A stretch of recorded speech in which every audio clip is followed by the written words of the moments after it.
I thought he was just my escape for the night. But he cooked for me, touched me, and claimed me like I was his world. Until the night my phone rang. Obina's voice trembling on the line, begging, "Amara, come back to me." But his arms were already around me. His chest pressed to my back. His growl curling into my ear. "Hang up. You're mine. Not his. Not anymore." I whispered the words that damned me, "I belong to you." And when his lips crushed mine, when his body sealed that vow, I knew the truth. I hadn't hired a lover. I had surrendered to a captor. And I'll never escape him. Welcome back to African Love Chronicles, your favorite place for stories soaked in passion and soul-deep romance. If you're new here, don't forget to like, subscribe, and drop a comment to tell us your favorite part of the story. Your support keeps these love tales flowing strong. Now, grab your popcorn and let's dive in from the very beginning. What will you do when Chike arrives today? My mother asked, pacing through my room like she was preparing for a diplomatic summit. Say hello, smile politely, and invite him in, I chirped, repeating her instructions like a well-trained parrot. I was wearing a sunny yellow dress with tiny embroidered butterflies on the collar, made by a high-end tailor in Victoria Island, and my shoes matched the set of imported wooden blocks Mama had set out for me to play with. Good. And you know what you will not talk about, right? She asked, narrowing her eyes. I sighed. Dinosaurs. Because nobody wants to talk about them. My mother smiled, satisfied. Correct. You can talk about how you want to grow up and be the perfect society wife. Like your Aunt Neka. And like me. I tried not to frown. I didn't understand what being a perfect society wife was supposed to mean. I didn't know why talking about dinosaurs had made the last two boys walk out with a frown on their faces. But with every playdate, Mama kept adding more rules. More don'ts than do's, because somehow, no matter how much I tried, I always managed to mess things up. But why do I need to be a perfect society wife? I asked in my small voice, glancing up just in time to see my elder brother, Obina, leaning against the doorframe. Arms crossed. Eyes fixed on me. Because that is what little princesses become when they grow up. You see me and your father, right? Don't you want to be happy like us? Mama replied, fussing with my hair for what felt like the 100th time. From the hallway, I heard Daddy's voice. Is Amara ready? Mama immediately turned to him, and they exchanged one of those smiles that looked like it belonged on the front page of This Day Style. Just some last-minute pep talk, love, Mama answered, kissed my cheek, and got up. All the best for today, she said, though I still had no idea why I needed luck. It felt like some kind of test I kept failing. Obina waited until she left before coming to sit beside me. You know you can tell me if he tries to pull your braid. I'm the future for the family business, after all. I'll deal with him. I giggled. You can't just fight people, Obina. Daddy will be angry. I can protect you from anyone who tries to hurt you, he said, flicking my nose. In the adjacent sitting room, I heard Daddy's low voice. Chief Okonkwo is looking to get Chike betrothed to a suitable girl soon. I hope his son and Amara get along. The business climate is heating up in Port Harcourt. Mama patted his shoulder. Don't worry. Amara is learning fast. She'll charm him before he leaves. Daddy shook his head. You said that about the last 5 boys. Or was it 10? I'm starting to lose count. We need this alliance, Chinyere. And we need it soon. My smile slipped. I couldn't fully understand what they meant, but I knew it had something to do with me being not enough. Obina snapped his fingers in front of my face. Hey, what's wrong? What does betrothed mean? I asked. It means 2 families promise their kids will marry when they're grown up. Like how Daddy takes care of Mama, you'd have someone to protect you. Why do I need protecting? Can't you protect me? He hesitated. I will, but Daddy won't like that idea. Don't worry, I'll play with you after it's over. A knock sounded on the door, and I rushed to greet our guests, Mama gliding behind me in her silk wrapper. A woman in a gold ghillie stood with a boy my age at her side, sipping a ribena through a straw. I curtsied. "Hello, my name is Amara Okoye, and I welcome you to our home." The boy didn't respond, just fished a slightly crumpled box from his pocket and thrust it into my hands. "That's the costliest ribena. Imported." I hated ribena. But I drank it. For the next half hour, Chike looked bored and unimpressed no matter how hard I tried. When he left, I knew I'd failed again. It became a pattern. I stopped remembering names or faces, they all blended into the same bratty, entitled blur. Mama kept striking names off her list, worry deepening the lines on her face. Only one boy was ever kind to me, Obina. But even he couldn't shield me from the quiet heartbreak of constant rejection. By the time I turned 17, I was tired. 3 days after my birthday, Mama announced, 3 potential suitors are coming today. What? In one day? I stared at her. Yes, dear. Time is running out. One was 15 years old. Mama, this is absurd. It's just a formal meeting. We're reserving a spot for you. It was ridiculous, an old idea that if you got along in childhood, you'd make better partners later. Most girls fought to be in the good books of such heirs. I was just tired. By the time I sat across from the 15-year-old, he smiled at me with something like awe. "You're a legend, you know?" "I am?" "There's a rumor, if you want to meet your soulmate, you have to reject Amara Okoye." I stared at him, stunned. That night, I packed my bags, left a note on Mama's bedside table, and slipped away from the marble halls of our Banana Island mansion. It was time to start a life that belonged to me. 10 years had a way of either breaking you or turning you into steel. I chose steel.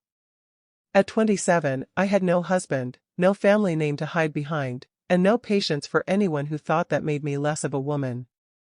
What I did have was Amara Luxe, a luxury lifestyle brand that had started in my one-bedroom apartment in Suralere with nothing but 2 sewing machines, an overworked laptop, and a stubborn refusal to fail. Now, that stubbornness had bought me a penthouse overlooking the Atlantic, a custom white Bentley, and enough press coverage to make my mother's social circle choke on their champagne. Forbes Africa called me the Queen of Reinvention. Social media called me #goals. I called myself free. I had learned the hard way that life doesn't hand you safety just because you're born in silk sheets. After running away, I worked 3 jobs, waitress by day, receptionist by night, seamstress every hour in between. I learned to negotiate with men who thought my gender made me a discount, and to smile without letting them see my teeth. I became untouchable. The Amara of today was always immaculately dressed in tailored suits that fit like armor. My nails were always done, my makeup subtle but lethal, my heels high enough to command attention. I had trained myself to speak slowly, make people wait for my smile, and walk into rooms as if I already owned them. The girl who used to sit in yellow dresses waiting for approval was gone. Still, there were cracks in the armor. Nights when the penthouse felt too quiet. Mornings when I'd stare at my reflection and wonder if untouchable was just another word for alone. It was on one of those nights, glass of wine in hand and paperwork scattered across my marble dining table, that my best friend, Zuri, called. "Amara, get dressed," she ordered before I could even say hello. "I am dressed," I replied, glancing down at my silk robe. "No. I mean out. There's a private opening at Wolves and Whiskey. Lagos' newest, most exclusive rooftop club. The kind of place where the guest list is hand-picked and the price of one cocktail could fund a startup. I have work. You have walls. And I'm breaking one tonight. Just one drink." I should have said no. But I had learned something in business, sometimes, a single meeting could change the course of your life. I didn't know it yet, but this was going to be one of them. The rain was still clinging to Lagos when I stepped out of my Bentley and into the private elevator of Wolves and Whiskey. I had no idea why I'd agreed to this. "Relax," Zuri said beside me, her champagne-colored jumpsuit shimmering under the elevator lights. It's just one night. You've been working nonstop for 3 months, contracts, board meetings, charity galas, and you still haven't taken a break. Tonight is your break. My break, I repeated dryly. In an exclusive club where rich women pay for services? She grinned, unabashed. Exactly. You need to remember you're a woman before you're a CEO. Besides, nobody here cares about your name, your deals, or your headlines. You get to disappear. I doubted that. Disappearing had never been my talent. The elevator doors slid open to the penthouse level, and the air shifted, warmer, richer, perfumed with something expensive and faintly intoxicating. The lounge unfolded like a secret. Velvet booths. Soft jazz weaving through the hum of low conversation. Waiters gliding past like shadows. And men, not the Lagos playboys I'd learned to ignore, but a curated lineup of tailored sharpness, each one a study in temptation. Zuri looped her arm through mine and leaned in. See anyone you like? I let my gaze drift, scanning the polished perfection at the bar. Most were already smiling, some bold, some calculated. But my attention stopped on the man in the far corner. He wasn't selling anything. No smile. No lazy pose. Just a glass of whiskey in one hand, long fingers wrapped around it, the amber liquid catching the light. His suit was dark, understated, the kind old wealth preferred. His posture wasn't bored, but waiting. Who's that? I asked. Zuri followed my gaze and let out a low whistle. That, my dear, is trouble. And from what I hear, he's not even on the club's official list. Meaning? Meaning he's here under special circumstances. He used to be someone big. Then he disappeared. Some say he fell out with his family. Others say there was a corporate coup. Whatever it was, he walked away from billions. I tilted my head, curiosity tugging at me despite myself. And now he's here? Not for the money, Zuri murmured. Maybe for the thrill. Maybe for revenge. Who knows? I shouldn't have cared.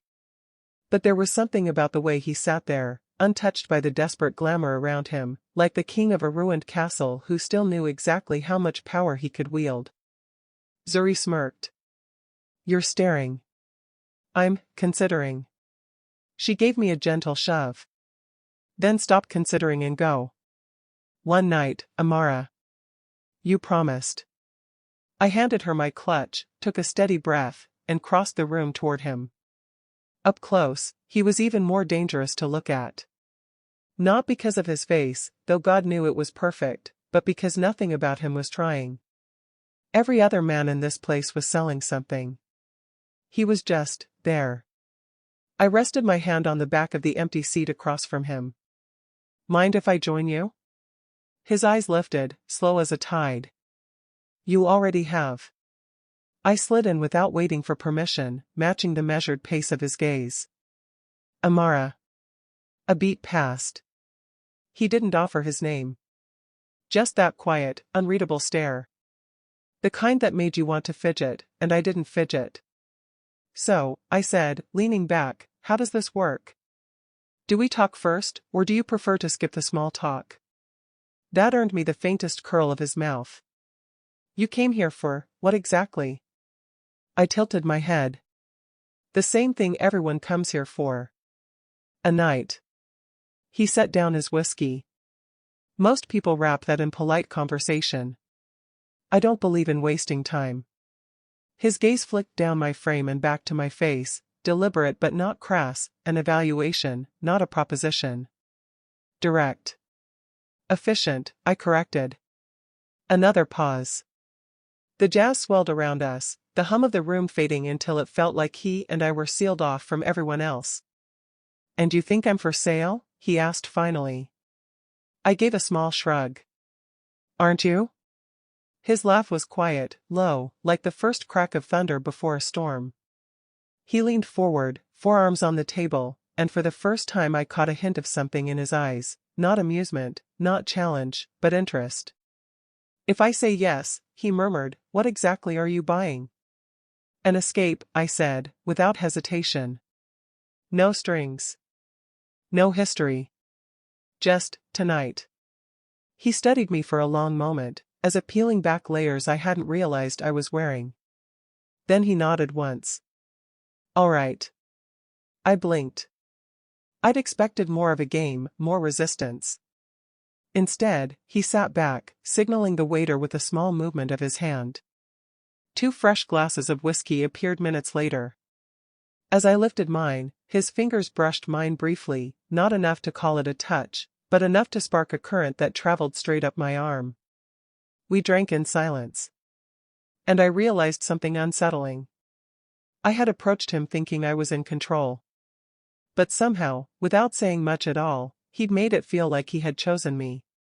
The deal, if you could call it that, was struck without ceremony. No numbers. No discussion of terms. Just a shared look, a mutual rise from the table, and the sound of his glass settling on wood. He didn't offer his arm as we threaded through the lounge, he simply walked ahead, not too far, just enough to make me follow. It wasn't arrogance. It was knowing. Zuri caught my eye from her booth, eyebrows climbing halfway to her hairline. I didn't break stride. The elevator ride down was silent except for the soft hum of its mechanics. He didn't look at me, but the reflection in the mirrored walls showed the faint curve of his mouth, as if he could hear the tempo of my thoughts. When the doors slid open to the private car bay, the air was cooler, carrying the damp scent of rain. My Bentley was parked where I'd left it. Beside it sat a black Maserati, sleek and deliberate, like its owner. He didn't move toward it. Your place or mine? I asked, my voice steady. He glanced at me for the first time since we'd left the lounge, and there it was again, that unreadable weight in his gaze. I'll take you home, he said. That wasn't the answer I'd expected. You're backing out? I asked, more surprised than disappointed. No, he replied, and the way he said it made it sound like no didn't belong to him as a word. I'm adjusting the timeline. I tilted my head. You're assuming there'll be a second chance. He stepped closer, close enough that the damp air between us felt charged. His voice dropped to something low enough to unsettle. I don't assume, Amara. I decide. Before I could form a retort, he opened the Bentley door for me, as if it had always been his intention to end the night like this. The drive back to my penthouse was wordless. I could feel his gaze on me at stoplights, but when I turned, he was always looking straight ahead. At my building, he didn't follow me inside. He waited until the doorman opened the glass doors, then leaned an elbow casually against the steering wheel. Good night, he said, as if it was the most ordinary thing in the world. And then, just as I stepped inside, he added, next time, don't ask for me. I'll find you. I turned, but the Bentley was already sliding back into the rain-slick street, tail lights vanishing into the blur of Lagos night. I stood there longer than I meant to, my pulse loud in my ears. Somehow, in less than 2 hours, a man I didn't even know had walked away with the last word. By Monday morning, I'd convinced myself he was just another man in a well-cut suit. I buried myself in work, back-to-back board meetings, 3 press interviews, a supplier crisis in Milan that required my personal intervention. My days were so packed there wasn't room for stray thoughts. Or at least, that's what I told myself. But the city didn't make it easy. On Tuesday, a black Maserati slid past my car at a stoplight in Ikoyi. Same sleek lines. Same deliberate growl of the engine. My pulse jumped before I could stop it. When I caught up at the next light, it was a stranger behind the wheel. On Wednesday, at a gallery opening in Victoria Island, a waiter placed a glass of Lagavulin 16 in my hand. I'd never ordered it. I didn't even drink whiskey. Compliments of the gentleman, the waiter said. I scanned the room. No sign of him. By Friday night, I'd almost convinced myself I was imagining the whole thing. Lagos was full of tall men with sharp cheekbones and expensive tastes. Wolves and whiskey was a blur now, the kind of story you tell a friend over drinks, not something that lingers in your bloodstream. Then Saturday came. It was 10 p.m., and I was hosting a private fundraiser in the rooftop garden of the Eco Pearl Towers. Lagos glittered below, the lagoon black and endless beyond. I was mid-conversation with a potential investor when I saw him. He wasn't approaching. He wasn't mingling. He was standing at the edge of the crowd, hands in his pockets, watching me as if he'd been there all night. I nearly lost my sentence. My guest didn't notice, but I could feel the shift in my own breathing. When our eyes met, he didn't smile. Didn't move. Just inclined his head slightly, as if acknowledging some unspoken agreement. By the time I excused myself from the conversation, he was gone. But on my way out hours later, my driver handed me an envelope. Heavy paper. My name written in a precise, deliberate hand. Inside was a single line. Tuesday. Midnight. Don't be late. No address. No signature. Just coordinates written in the corner. And somehow, I knew exactly whose they were. The coordinates led me to the water. At 11:58 p.m., my Bentley rolled to a quiet stretch of dockside in Victoria Island where the city's noise faded into the low lap of waves. No street lights. Just the glow of the moon scattered across the lagoon and the silhouette of a single yacht, its lights dimmed like it was waiting for someone in particular. A man in a dark jacket stepped forward from the shadows.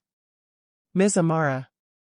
His voice was polite, but his tone left no space for refusal. This way. I stepped onto the narrow gangway, my heels clicking softly against the wood. The yacht's deck was warm with low amber light, the kind that made the air feel thicker. He was there. Leaning against the railing as if he had all the time in the world. No jacket this time, just a crisp white shirt, sleeves rolled to the forearms, the open collar giving him an ease that somehow made him more dangerous. You came, he said. Not a question. I was curious, I replied, keeping my tone level. Curiosity is expensive, he murmured, pushing away from the railing. And it's rarely satisfied. I moved further onto the deck, letting the space close between us. You went to a lot of trouble for this little midnight meeting. Not trouble, he said. Precision. His eyes swept over me, unhurried. You don't strike me as the kind of woman who responds to casual invitations. And you're not the kind of man who sends them. That earned me a flicker of something, not quite a smile, but close. He gestured toward a small table set with 2 crystal tumblers and a bottle of Lagavulin 16. You didn't drink it last time, he said. Maybe I don't like whiskey. He poured anyway, sliding one glass toward me. Maybe you just hadn't learned how to take it yet. The way he said it made my skin prickle. We stood there, the water whispering against the hull, the air between us threaded with something sharp and unspoken. I took a slow sip, the burn of the whiskey lingering. Finally, I asked, so why am I here? His gaze didn't waver. Because last week, you thought you were choosing me. I wanted to show you how wrong you were. I didn't look away. And if I decide to leave right now? He stepped closer, his voice dropping. Then you'll spend the rest of the night wondering what would have happened if you'd stayed. The distance between us was gone now, but neither of us moved first. The city lights blinked faintly in the distance, but here on this deck, it felt like the rest of Lagos had disappeared. And maybe that was his point. I set my glass down first. A deliberate move, the kind that says your turn. If he noticed the challenge, he didn't take the bait. Instead, he refilled my whiskey without asking, the amber liquid catching the lamplight before settling in my glass like it had always belonged there. I don't drink this much, I said. He leaned one shoulder against the railing. You did tonight. I smiled faintly, letting my gaze linger on him just long enough to suggest I wasn't the one being steered. You think you figured me out in 2 meetings? His head tilted, that same unhurried study from wolves and whiskey. Not yet. But I know the parts you don't show in public. The air between us shifted.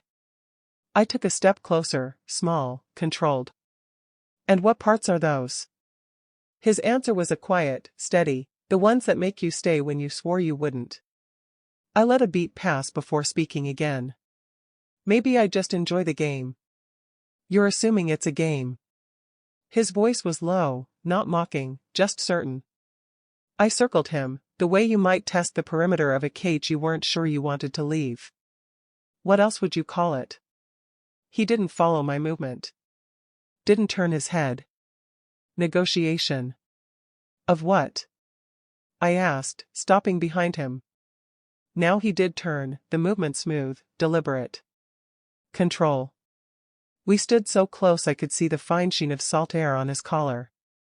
My instinct was to press further, to ask him what he wanted from me, but I realized with sudden clarity that that's exactly what he was waiting for. I gave him my back instead, walking toward the edge of the deck where the lagoon stretched black and endless. If that's the case, you should know I don't negotiate easily. From behind me came the faint clink of his glass on the table, followed by the sound of his footsteps, slow, measured, closing the space I'd tried to claim. Good, he said near my ear. It's only worth it if it takes time. And just like that, I understood something unsettling. I'd come here thinking I could pull him into my pace. Instead, I'd been moving to his all along. The shift happened without ceremony. One moment, the space between us was threaded with the same unspoken tension we'd been pulling taut for nights.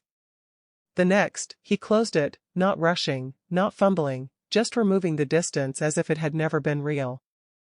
His hand came to rest against the railing beside me, boxing me in without touching me. The scent of him, clean, restrained, with a whisper of whiskey, pulled into my lungs before I realized I'd breathed him in. You keep waiting for me to ask, he said. I don't ask. I turned, ready to answer, but his other hand slid to the small of my back, firm enough to claim, not enough to trap. The contact was heat, steady and certain, and it anchored me in place. Then what do you do? I murmured. He didn't speak. He showed me. His mouth found mine without prelude, no testing, no hesitation, just the kind of kiss that feels like a decision. His palm splayed against my back, drawing me in until the line of his body was pressed fully to mine. Every movement was deliberate, like he'd mapped this in his head and was simply following the plan. I'd imagined him impatient beneath all that control, but he wasn't. He kissed like he negotiated, precise, measured, willing to take his time because he already knew the outcome. When my hands lifted to his shirt, fingers brushing the open collar, his breath caught just enough to tell me I'd found an advantage. I slipped inside, tracing skin that was warm from the night air, and felt the shift, that subtle tightening in his grip that said I'd just changed the terms.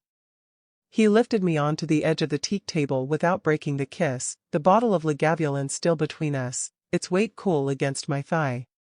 My legs framed him easily, and the yacht swayed gently beneath us, the movement rocking into the rhythm we'd already set. Every touch was intentional. His fingers slid under the hem of my dress as if removing a barrier from a chessboard, one piece at a time.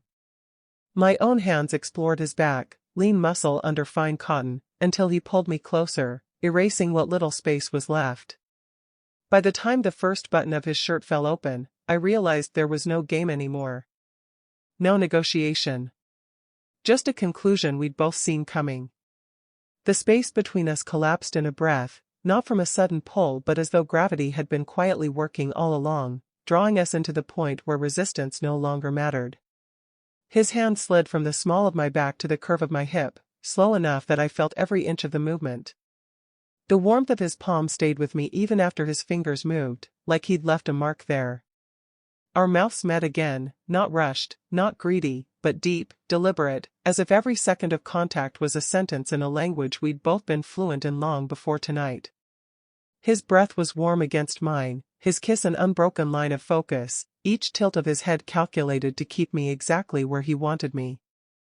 I answered with my own pace, fingers tracing the open edges of his shirt, finding the heat of his skin beneath. His chest rose under my touch, the faint hitch in his breathing barely audible over the soft rush of water against the hull. He exhaled a quiet sound, almost a laugh, but not quite, and I felt it vibrate against my lips. His forehead rested against mine for a beat, his thumb brushing along my jaw in a way that made my pulse climb without him needing to say a word. The table's teak edge was cool beneath me when he lifted me onto it, the motion smooth, certain. I felt the subtle sway of the yacht beneath us, the rhythm syncing with the shallow drag of his fingers along the side of my thigh. Our eyes met briefly, close enough that I could see the flecks of gold in his, and in that look was the unspoken understanding that there was no pretense left between us. My hands skimmed over his shoulders, the muscles shifting under my touch, pulling him closer until there was no space at all. The night seemed to narrow around us, no city, no water, no sound but the soft hum of the yacht and the uneven cadence of our breathing. The air had thickened, warm with salt and heat, and every shift of his body against mine drew an answering spark from somewhere low in my chest. When he finally spoke, it was close to my ear, low enough that it felt like the words belonged to the skin there. "You still think you were the one who chose this?" I might have answered, but his mouth was already on mine again, and by then, the answer didn't matter.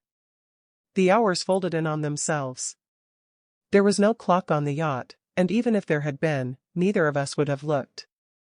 We moved the way the water did, shifting between stillness and slow surges, the kind that crept up before you realized how deep you'd gone. Sometimes his hands were steady, holding me in place as if the world tilted and he was the only fixed point. Other times they roamed with quiet certainty, charting the lines of my body like he was memorizing a map he intended to keep. When he spoke, it was never filler. A single sentence, a question asked without words, a low observation that made the air between us denser. I answered in the same currency, the press of a hand, the tilt of my head, the way my breath shortened in certain silences. At some point, we left the deck. The cabin below was lit only by the spill of moonlight through the narrow porthole, silvering the edges of everything. It felt conspiratorial, like the kind of place you didn't just end up in, but were led to. There was no rush. He treated every touch as if there would be no second chance, and yet with the kind of patience that suggested he was certain there would be. That contradiction was the most dangerous thing about him, and the thing I couldn't seem to look away from. I'd thought I could hold on to my own pace, my own rules. But somewhere between the way he held my gaze and the way his hand traced the inside of my arm, fingertips dragging slow enough to leave a shiver in their wake, I realized I'd started matching his instead. The rest of the night blurred into sensation. The brush of his mouth against my collarbone. The slow, grounding press of his palm against the small of my back. The sound of my name spoken like a secret. The pull of my fingers through his hair, the faint hum in his throat in answer. When it was over, if it was over, there was no drifting apart. He stayed close, one hand resting loosely at my waist, thumb drawing idle lines on my skin as if the conversation had never ended, only changed languages. At some point, I closed my eyes. The yacht swayed gently, the water's rhythm pulling me under. When I woke, faint light was seeping through the cabin window. He was already up. Fully dressed. Watching me from the far side of the room, leaning against the doorway as if he'd been there for some time. "Morning," I said, my voice still husky. He didn't answer right away. Just studied me, that same unreadable weight in his gaze. Then, "This isn't finished." And before I could decide if that was a promise or a warning, he was gone. By Monday morning, the night on the yacht had distilled into flashes, the sound of the water against the hull, the taste of whiskey on his mouth, the weight of his gaze when I woke. I tried to file it away with the other stories I never told in full. Work helped. 3 days of 12-hour schedules, endless calls, flights to and from Abuja. I convinced myself that distance was the cure. That if I drowned myself in deadlines, I'd stop hearing his voice in the quiet.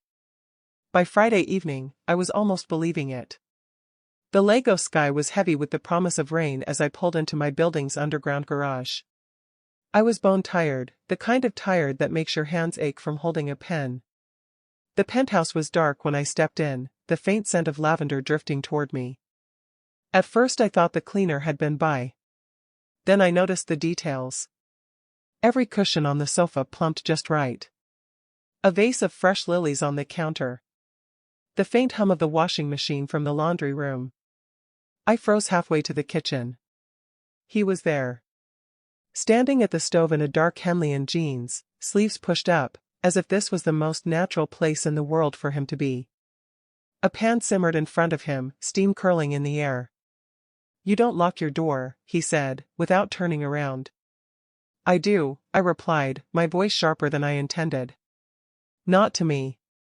He plated the food with precise movements, rice, vegetables, seared fish, then set the dish on the counter. "You've been working too much," he continued, finally meeting my eyes. It wasn't a question. I should have told him to leave. Instead, I looked around again, the folded laundry stacked neatly in the corner, my silk dresses hung on the rack, the faint scent of my own perfume lingering in the air. "You went through my things," I said. "I took care of them," he corrected, stepping closer. "There's a difference." Something in the way he said it made my skin prickle. Not fear, not exactly. But the sense that whatever line we'd been pretending to toe, he'd just crossed, and didn't care. "Why are you here?" I asked. His gaze didn't waver. "Because I wanted to be."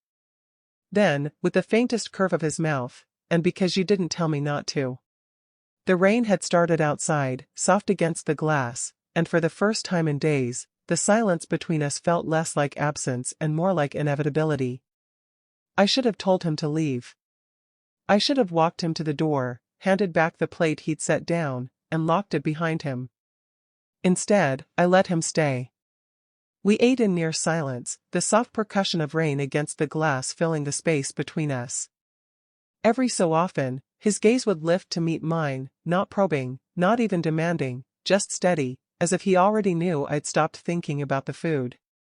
When the plates were cleared, I drifted toward my desk, more for distance than work. My laptop glowed in the dim light as I pretended to read an email. I didn't hear him cross the room. One moment, I was staring at my inbox. The next, his hands were on my shoulders, warm, deliberate, thumbs pressing into the tight muscles at the base of my neck. "You're tense," he said, as if diagnosing something obvious. "I'm fine," I replied automatically. He leaned down, his voice just above my ear. "Don't lie to me. I can feel it." I meant to shrug him off, but the slow, deliberate pressure of his thumbs worked into the knots like he'd been searching for them all evening. My breath eased without permission. My eyes closed. A low sound escaped me, involuntary, almost a sigh, almost a release. His thumbs paused just for a heartbeat, then resumed their slow work. "That's the sound of your walls cracking," he murmured. I froze. But he didn't. His hands kept moving with the same even pressure, as if my stillness was just another part of the process. By the time he stepped back, my body felt loose, light. But under my skin, something heavier had taken root, the awareness that I'd just let him take more than I'd intended to give. And I wasn't sure I wanted it back. The next morning, my reflection looked different. Not outwardly, same hair, same tailored blouse, same ring of coffee in my cup, but there was a softness around the edges that I didn't trust. I told myself it was nothing. A late night. A massage I hadn't asked for. But his voice, that low, certain "that's the sound of your walls cracking," followed me into the elevator, into the car, into my first meeting of the day. I was halfway through a pitch when my phone buzzed. A text. No name attached. Just, "You're still tense." I stared at it, pulse skipping once. Before I could type back, another came. "Check your top desk drawer when you get home." The rest of the day dragged, every meeting blurring into background noise. By the time I got back to my apartment, the rain had stopped, but the air still smelled faintly of last night, lavender and him. I opened the drawer. Inside, a single velvet pouch, heavy in my palm. I loosened the drawstring and found a bottle of massage oil, the label handwritten in neat, slanted script. A note was tucked inside. "For when you stop pretending you don't need my hands on you." I should have thrown it away. I should have called him and told him this was over before it became something I couldn't step out of. Instead, I set the pouch back in the drawer, not hidden, but not on display. By nightfall, I found myself glancing at the clock, wondering if he'd show up again. Wondering if I'd open the door. And the most dangerous part was that I already knew the answer. It was just past 11 when I heard the door. Not a knock. Not the chime of the bell. The soft metallic slide of the lock turning, my lock, followed by the muted click of it closing again. He didn't call out. The sound of his footsteps moved through the apartment like he owned the space. I stayed in the living room, one knee tucked under me on the sofa, the book in my lap unread. My heart was too loud in my chest. He appeared in the doorway, black shirt, sleeves rolled, no jacket. His eyes skimmed over me, landing not on my face but on the untouched glass of wine on the table. "You're awake," he said, like it was the most natural thing in the world to be in my home at midnight. "You didn't knock." "I told you before," he replied, closing the distance between us, "you don't lock your door to me." I should have stood. Should have told him to leave. Instead, I stayed seated, pulse climbing, watching him as he reached into his pocket and set the velvet pouch from yesterday onto the table. "You didn't use it," he observed. "I didn't say I would." He leaned down until we were eye to eye. "You will." Before I could answer, he straightened and stepped behind the sofa. His hands found my shoulders, warm, unhurried, and I felt my body tense in reflex. "Breathe," he said quietly. When I didn't, his thumbs pressed into the same knots he'd worked last night. My breath broke on its own, a soft sound slipping out before I could stop it. "That one," he murmured, bending close so I could feel the heat of his words against my skin. "That's the sound of your walls giving way." I closed my eyes, every instinct telling me to move, but my body leaned back into his instead. His hand slid down my arms in a slow, deliberate sweep, and by the time he came around to stand in front of me, I was already halfway gone. He didn't kiss me. Not yet. Instead, he poured the oil into his palms, rubbed them once, and held his hands just over my knees, not touching, just letting the heat reach me. When he finally did make contact, it wasn't rushed. Every motion was patient, certain, like he wasn't trying to win me over anymore. Like he already had. And maybe he did.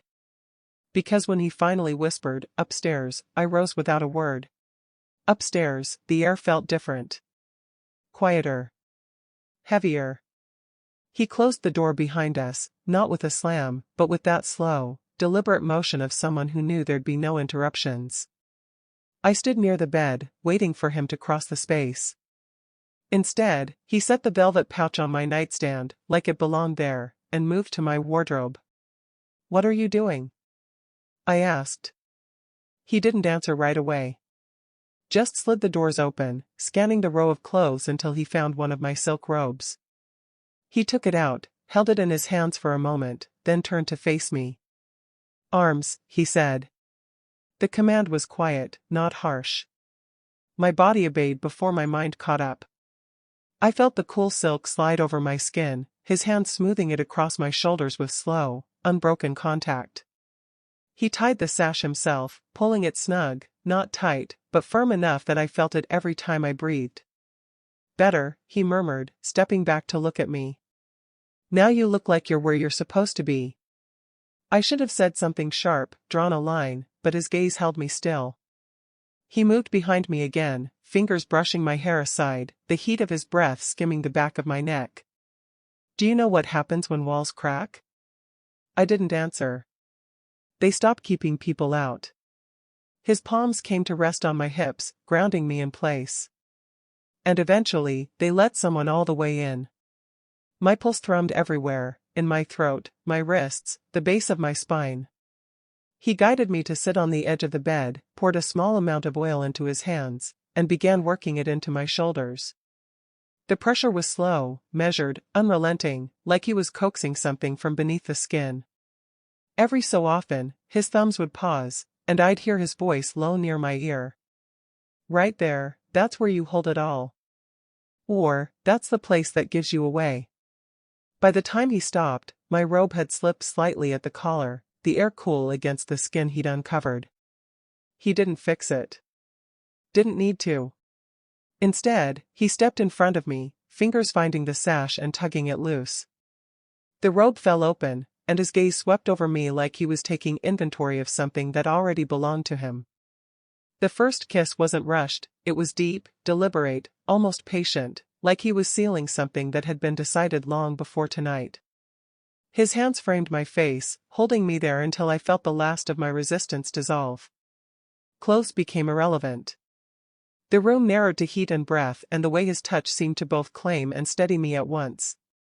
Every movement felt unhurried but absolute, as if he had all night to remind me exactly who had been let in.